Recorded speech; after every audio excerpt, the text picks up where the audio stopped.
Alright guys, so the theme of today is what do we do when we're given a parabola in standard form. So, as it appears right now, I have no idea what that parabola looks like. But if we could somehow put this into vertex form and transform it so it looked like this, well, then I know exactly how it compared to our y equals x squared graph, and well, we'd figure out what the difference was. We could find the vertex, we could find the axis of symmetry, everything would be groovy. So, well, how do we do that? Well, I'm looking over here and I see that I've got an x minus h quantity squared, and that tells me I'm going to need to somehow manufacture a perfect square out of this guy somewhere. And so when I look at it, I see, well, I see at least 2/3 of a perfect square trinomial. So what I'm going to do is I'm quite literally going to rewrite that exact same equation, but I'm just going to toss those first two terms in a set of parentheses. I'm going to leave this 5 on its own. I'm not going to bother with it right now. And so I'm thinking, alright, well, we know exactly what we need to add to that expression to make it a perfect square trinomial. We need to add 9. Alright, so I'm adding 9.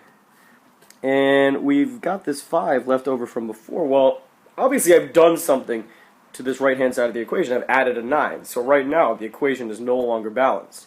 My claim is, well, if we add a 9 to this side of the equation, we must also subtract a 9. And now our equation remains balanced. We're ready to go. We're ready to go. So here, we've got that perfect square trinomial we were looking for. We've got y equals x plus 3 quantity squared, and these two guys will add to minus 4. So check it out. We've got it in vertex form. We're ready to go.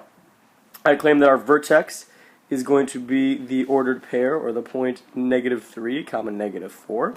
I think our axis of symmetry will be the vertical line x equals -3. And I want to go ahead and graph those two bits right now. So here's our vertex at -3, -4. And I very strongly suggest always graphing our axis of symmetry. I just find it to be far easier to graph it when I have that already drawn.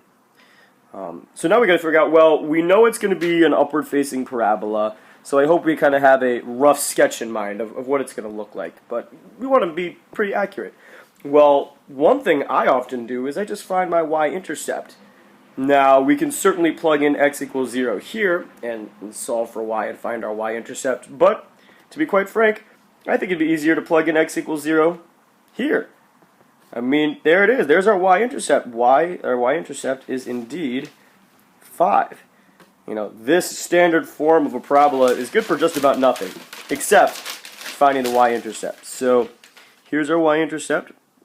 I also know that if I have a point 3 units to the right of my axis of symmetry, I better have one 3 units to the left as well. And so here is another point on our parabola. Are we ready to sketch? Probably. It'll probably be 90% accurate, but you know what? Let's find our x-intercepts anyway. So, just like we find any x-intercept, I'm going to take our vertex form of our parabola, and I'm going to set y equal to 0, and see what x values make that true. So I've got 0 equals x plus 3 quantity squared minus 4. I'm going to go ahead and add 4. And then I'm going to take the square root of both sides. I get plus or minus 2 equals x plus 3.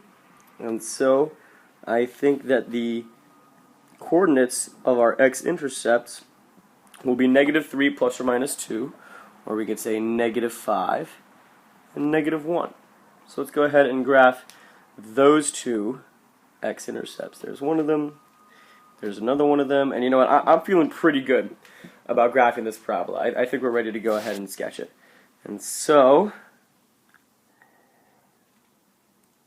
there is our parabola. That is the graph of y equals x squared plus 6x plus 5.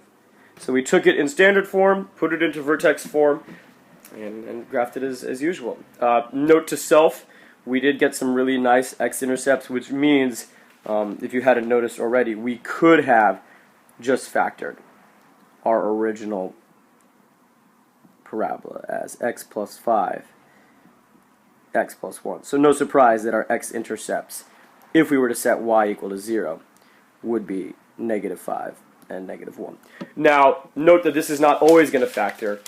Sometimes it won't, and if it doesn't, we're going to have to use completing the square to find the x-intercepts, like in our next example. And, well, note that we've already done that by putting it into vertex form. So we'll check that one out real soon.